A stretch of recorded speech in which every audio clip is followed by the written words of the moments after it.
নমস্কার বন্ধুরা, গরম মশলায় আপনাদের সকলকে স্বাগত। চলুন দেখে নেওয়া যাক আজকে আপনাদের জন্য কি রেসিপি নিয়ে এসেছি। শীতকালে পিঠে পায়েস খেতে আমরা সকলেই ভালোবাসি, তবে একঘেয়ে রোজ রোজ চালের পায়েস না খেয়ে ভিন্ন স্বাদের খুব কম সময় তৈরি করে নেওয়া যায় এমনই একটা গাজরের পায়েসের রেসিপি নিয়ে চলে এসেছি। আর দেখুন, কোনো রকম আর্টিফিশিয়াল কালার ছাড়াই কিন্তু কি সুন্দর দেখতে হয়েছে। তাহলে চলুন আমরা চলে যাচ্ছি রেসিপিতে।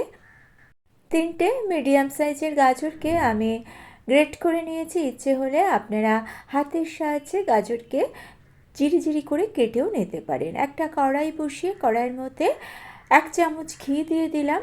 লো ফ্লেমে ঘিটাকে প্রথমে মেল্ট করে নিচ্ছি। এইবার এর মধ্যে গ্রেট করে রাখা গাজরগুলোকে দিয়ে দিচ্ছি।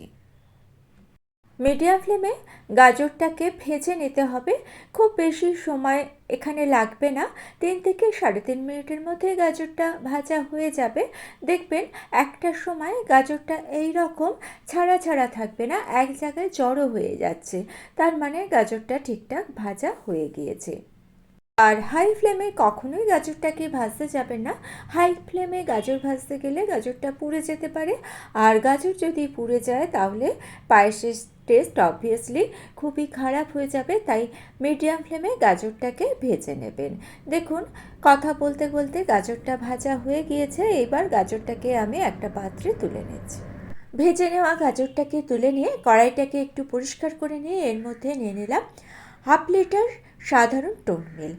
ইচ্ছে হলে আপনারা এখানে ফুল ক্রিম দুধও ব্যবহার করতে পারেন, তবে টোন মিলও কিন্তু এই রেসিপিটা ভালোই হয়। 1 চিমটে লবণ দিয়ে দিলাম। যে কোনো মিষ্টি জাতীয় খাবারে সামান্য একটু লবণ যদি দিয়ে দেন তাহলে মিষ্টির তীক্ষ্ণতাটা ভালো হয়। দুধটা যখন হালকা গরম হয়ে এসেছে সেই পর্যায়ে 4 হাতা দুধ আমি অন্য একটা পাত্রে তুলে নিলাম। আগে থেকে দুধটাকে আমি জাল দিয়ে রেখেছিলাম, ঠান্ডা হয়ে গিয়েছিল। এখন হালকা গরম করে খানিকটা দুধ তুলে নিলাম। বাকি দুধটাকে কন্টিনিউয়াস নাড়াচাড়া করে জাল দিয়ে নিচ্ছি। দুধটা ফুটতে শুরু করে দিয়েছে। এইবার ভেজে রাখা গাজরগুলো আমি দিয়ে দিলাম। গাজরগুলো দিয়ে ভালো করে নাড়াচাড়া করে নিয়ে কন্টিনিউয়াস কিন্তু একটু নাড়তে হবে, তা না হলে তলায় লেগে আসতে পারে। আর এই কাজটা করতে করতে অন্য একটা কাজ সেরে নিচ্ছি। যে দুধটাকে তুলে রেখেছিলাম সেই দুধের মধ্যে দিয়ে দিচ্ছি 4 চামচ মিল্ক পাউডার।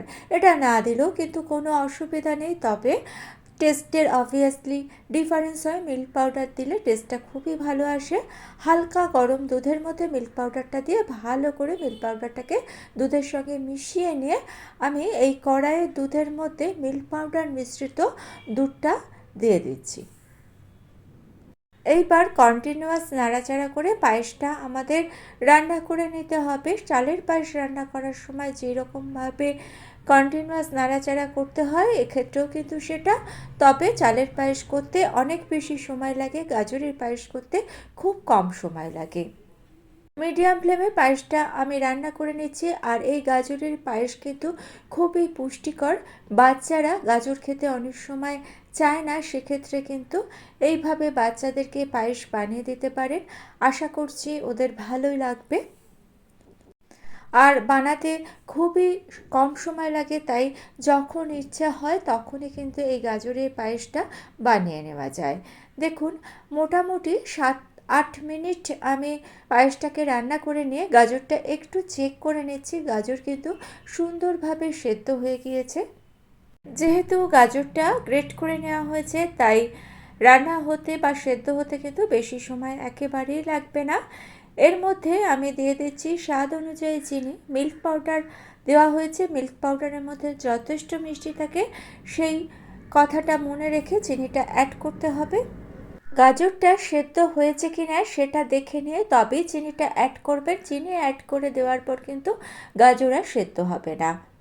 আর দেখুন কড়াইয়ের ধারে কতটা সর তৈরি হয়েছে। এই সরগুলো হাতার সাহায্যে কাচিয়ে কাচিয়ে দুধের মধ্যে দিয়ে দেবেন।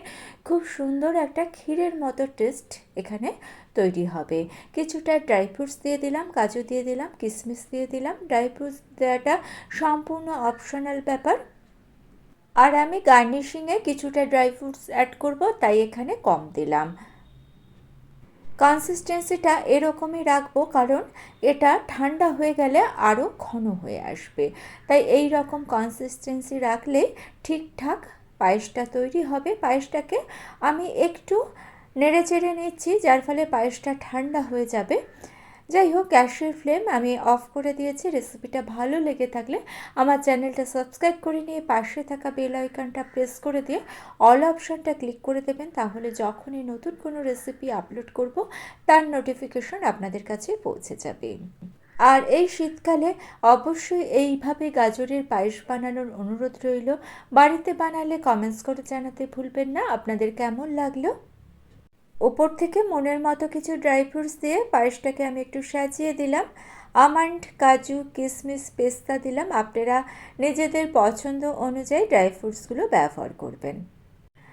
আর আবারও বলছি, ভালো লেগে থাকলে ছোট্ট করে লাইক করে দিয়ে আমার চ্যানেলটা সাবস্ক্রাইব করে নিয়ে পাশে থাকা বেল আইকনটা প্রেস করে দেবেন।